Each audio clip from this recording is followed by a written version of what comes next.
first major overseas trip by President Biden. These serious issues that could be addressed and should be addressed. Hopefully what is going to happen is that he will not do what his previous boss did.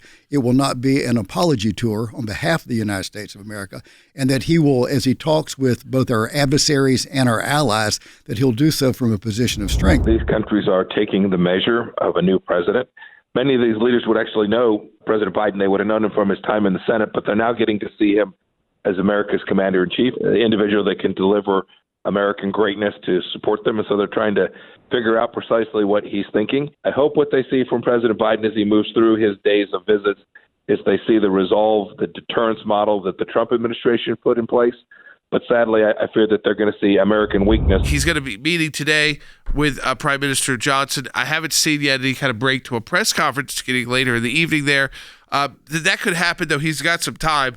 Because Friday and Saturday you have the G7. Then you go to the to NATO. Again, we know there are issues that NATO has because President Trump was outright about it. The fact that one countries weren't paying enough of their fair share into NATO's budget. But second, that you have countries like Turkey who are rapidly changing who and what they are as a country under the leader of a strongman as a NATO member.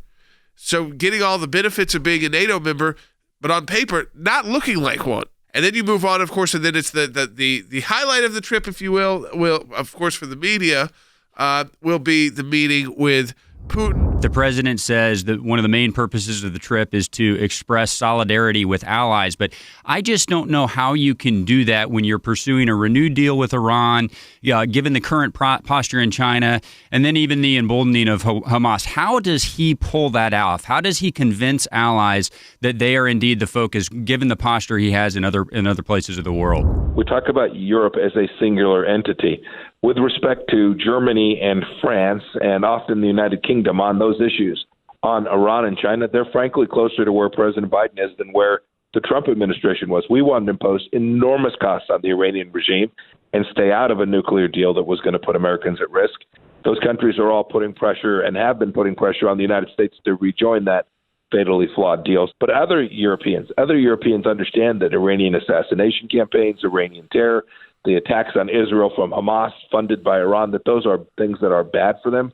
And so you'll see a split even inside of Europe and how they respond to President Biden's posture with respect to both Iran and to China. This is from President Biden's speech yesterday when he touched down. He spoke to U.S. troops in the UK. When I first was elected vice president with President Obama, the military sat us down to let us know what the greatest threats facing America were, the greatest physical threats. This is not a joke. You know what the Joint Chiefs told us the greatest threat facing America was? Global warming. The military exists. I spent 26 years in it to win and fight wars. Everyone in Europe, I promise you, heard that, and they will take that to heart. Sadly, I think they're prepared to let the American economy suffer, the American worker suffer. Instead of America first, they're going to put the Green New Deal first. That makes each one of us a little less safe. When you look at all the threats we face, the cyber attacks, shutting down the grid for oil, they could perhaps also shut down our electric grid. You look at the economy, you look at the combined threats of Russia, China, Iran, and yet he wants to say that global warming is the number one threat, and that the military has to deal with that as the number one threat. Regardless of where you are on that issue, that doesn't really seem to be the military's number one function or role, or any function or role that they would play. But then second, because I think what you said is important, it's this administration signaling to the world what they want the world to bring to the table, basically, which is all climate. That's exactly right. I know most of those members of the Joint Chiefs. I would be shocked if any of those members of the Joint Chiefs of Staff actually said that in the way that President Biden described it. I know what they're worried about. They're worried about the threat from the Chinese Communist Party and not the threat from the potential increase in temperature across the next decades that are in front of us.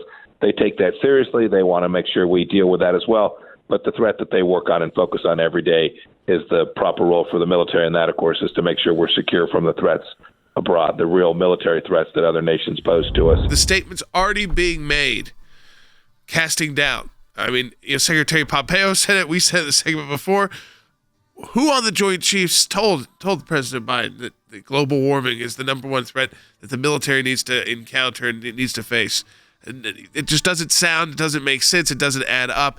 That was just his intro speech.